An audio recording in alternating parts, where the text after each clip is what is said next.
how to combat the winter blues. Mandy and I want to go through the 3A's framework today. I think it can be helpful for any challenge you're going through, but I want to apply it directly to winter because working with as many clients as we do, we see the patterns come through and we see them come through every single year because winter comes around every single year. And like every problem that we're trying to tackle, we're too busy, we've got school holidays coming up, we've got winter coming around the corner. It's going to happen every year. So we might as well build out a plan to make it actually work, make it not be an obstacle, but rather just another season that we're working through. So I really like this 3Rs because it does allow you a bit of a framework that, one, you remember, and two, allows you to highlight where you're creating a story that makes it harder than it needs to be, right? And in a lot of ways, Mandy and Ollie are here to simply give you a loving kick in the bum to do the things you know you need to do that you're not doing, right? Take it as your own personal coach in your ear to make sure the things actually happen that you want to have happen. If you don't want to have it happen and you'd like to continue to put on weight and feel sluggish and go backwards every single winter, then by all means, this podcast is not for you. But if that's not you, then stick around and I think we might have a couple of things to say. So Maddie, walk me through this triple A's. We'll break down the sort of 3 steps of it, but where's it come from and why do you find this a nice way to tackle this whole winter blues issue? I think this came to mind for me because the whole winter blues thing and this not wanting to train or not wanting to move because it's cold and dark and all those sort of things is nothing to do with the fact that it's cold and dark. Like, we haven't lost hours in the day. We've got the same 24-hour day still.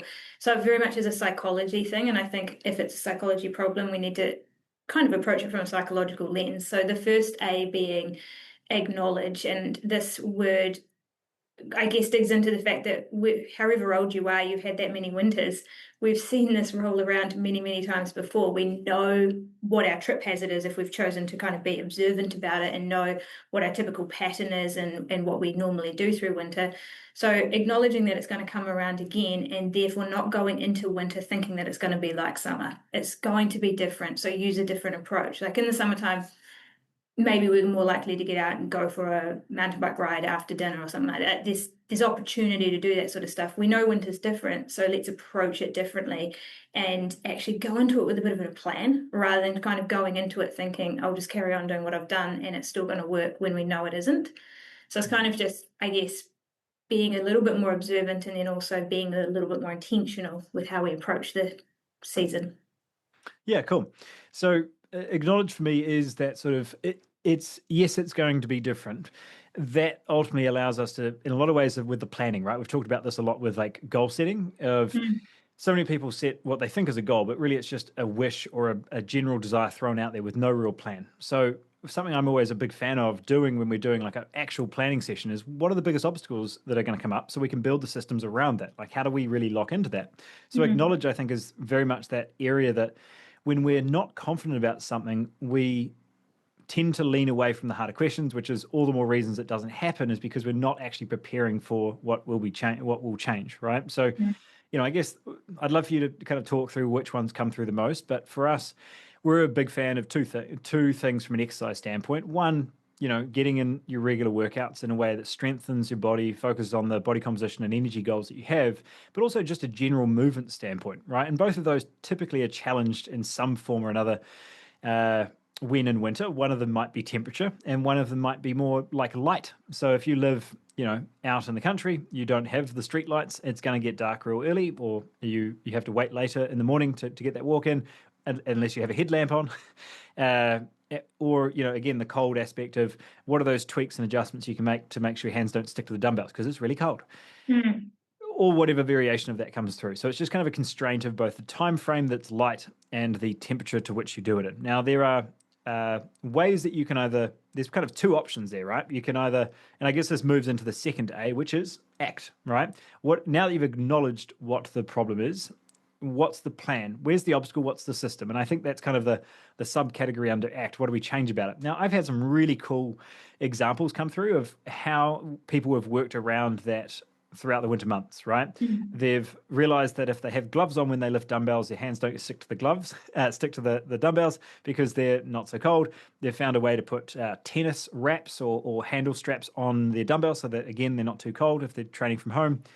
Or just doing the basic stuff. Like me, it just reinforces making sure my clothes are prepared the night before. So there's like 2 seconds between jumping out of bed and putting my clothes on and then you're into the day. And then there's like no other resistance for the rest of the day. I'm actually fine with it. It's just having, and it sounds really silly, but like those two things, like knowing that you can put wraps on your dumbbells so they're not freezing and Mm, being able to put those clothes on quicker, you eliminate the temperature issue if that's you.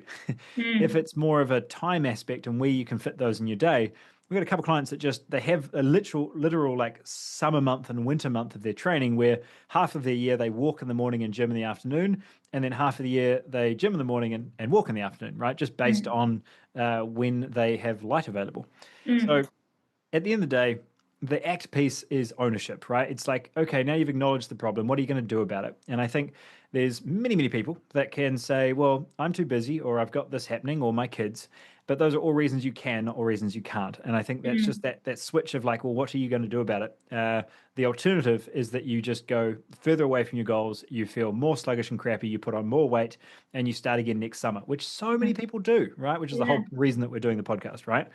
So zero judgment on like that, but there is an awareness of if you say that you want something different and you're not doing the plan, there's absolutely judgment on that because there's Mm, incongruency between what you say and what you do, and that's where the act piece comes in.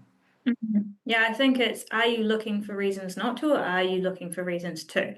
Because there's many front of mind reasons why you could, things that you can use as an excuse in the wintertime, but are you looking for those, or are you looking for a way you can actually take action on the thing? And I agree with your point in a way. People, it's very easy to say we want a different outcome, but we say it flippantly without any intention of actually changing it. And that's where I think the acknowledge and make a plan part is really important. Like it's actually an opportunity to be like, okay, it's winter time, the days are different. Maybe my structure of how I do things, like swapping the morning walk or whatever around, or even maybe it is a time when you go from doing, say, mountain biking or something like that, which is more of an outdoor, slightly more weather dependent thing, to doing something like you set yourself a rower challenge or something like that, which you can do inside, swapping that around. So you're still achieving the ultimate goal, which is to stay mobile and fit, but you're approaching it in a different way. Um, where was I going with that? But actually setting yourself a little bit of a target, I think, can be quite helpful. And I don't like this word, but motivating in a way. And I was actually thinking about this last night, how sometimes you can ask a question of, well, what's the goal here? And it's really easy to get kind of like shifty around it. Like you don't want to say what it is you want, because once you say what it is you want, you're then confronted with the fact that there's going to have to be some effort put in, right? And so we kind of we skip around. The reality is most people want to get to springtime or summertime feeling good, right? Fit, healthy, lean, strong, all of the things. But we don't put into action any of the things that allow us to get to that point and actually realize it. Then spring rolls around and everyone's jumping on some sort of quick weight loss diet to tidy up what they just messed up over the last 3 months. So I think thinking about, well, what, mapping it backwards, what do you want out the other side of winter? How do you get there? Make a plan for that that actually makes that easy to achieve. And then exactly as you said, remove that friction so that you can actually just show up and do the thing easier, and rather than fighting with yourself all the time. Yeah, so many thoughts on that, but I'm going to hold back for a second. So we've got the acknowledge piece. We've talked about that. There's seasons, and don't put your head in the sand. That's definitely going to change. There's absolutely things that need to adjust. So what does that action really look like? So acknowledge and then act. And then the last one I find really interesting, and I want to get your thoughts on this too, is accept.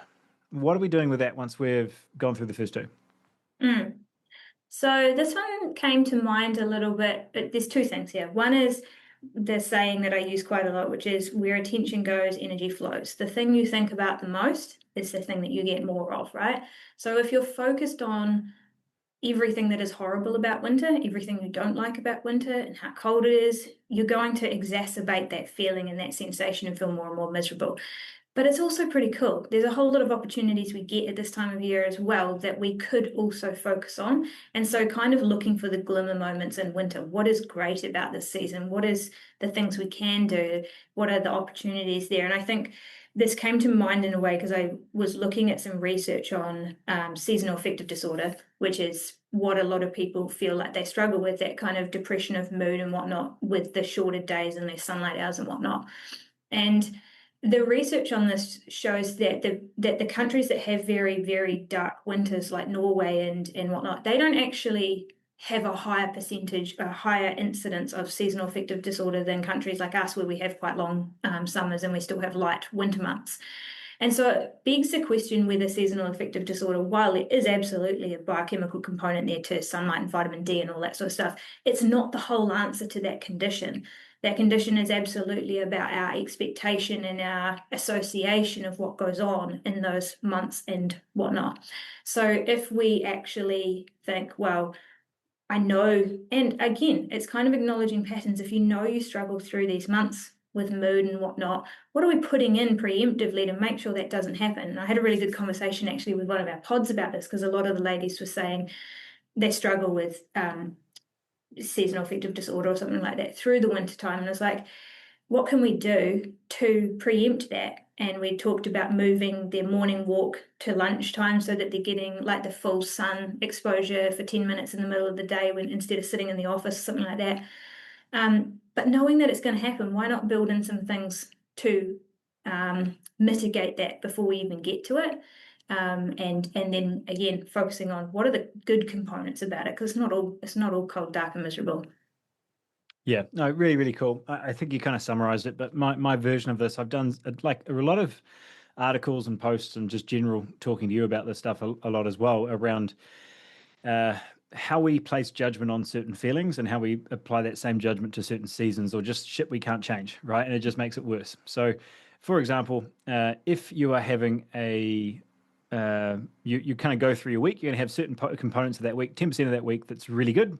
You might have 10% of that week that's really bad. And then you've got the 80% in the middle that's just is in the middle. It's just nothing notably really good or really bad. And I think being able to see that a lot of people will get sad about something or they'll have a bad moment. And then that bad moment means a bad day and then a bad week and then a bad year. And in a lot of ways, quite frankly, a big part of it is they almost give themselves permission to misbehave, for lack of a better word, in other areas because they're in a bad mood because of one thing, right? And we've seen it at the absolute extreme. We've seen these examples where someone lost their job, therefore they broke up with their wife, and then they never were the same again, right? And they never kind of go back to that space. That's the extreme, right? On more of a day-to-day level, it's just a case of, okay, does this one thing now impact my mood and my action in other things? And I think with something that's uncontrollable like winter, unless you do plan on just shifting from New Zealand to UK every 6 months, which, that's a plan too, is to really bring a perspective to the benefits, as you said, Mandy. And I think let's just go into that a little bit deeper for a second, which is, you and I have grown up in more rural space, and we've also seen what that looks like in more of a city space as well, right?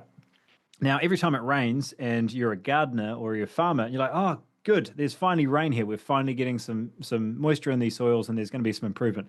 If you're a rugby player, glad it rained. That ground was really hard to smash my face into when I got tackled.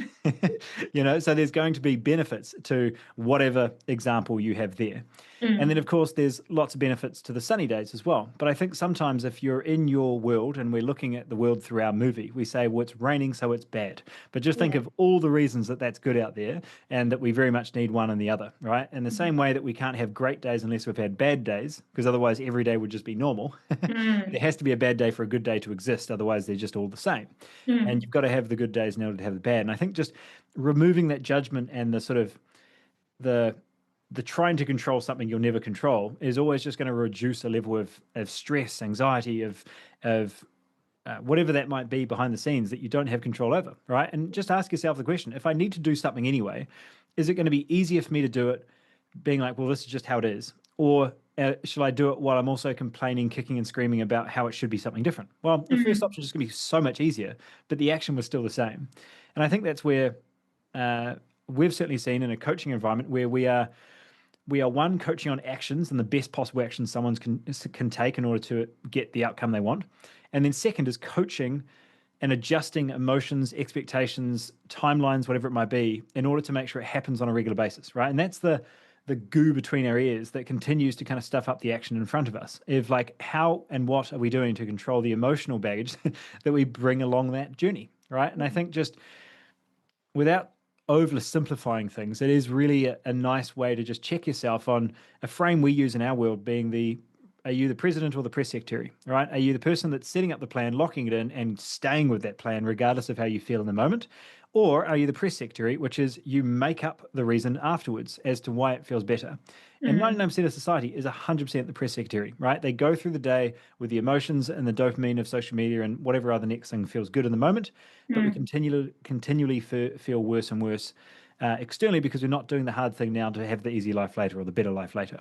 Yeah. Um, Tangenting slightly, but I think if you want to really make sure that there's as you've mentioned before, you're in a great space for not just your summer, but what this looks like over the next decade, that you have a plan that you don't see fall to the wayside just because the season changed. You have a level of integrity behind your goals. You have a level of self-worth and self direction behind your own actions, not because of the Mm. weather and because it's raining outside, but because your goals and your drive to be the best version you can, or just better than sluggish and miserable, is Yeah. much higher than what the weather's doing. And I think just being able to check yourself on that of like, yeah, damn, I actually needed to hear this, is hopefully the best thing I can give, right? I want each and every one of you that is listening to a podcast like this to have raised their hands to say you want the either better health or just to check in on your approach to make sure you're doing the best possible things you can. And Mm.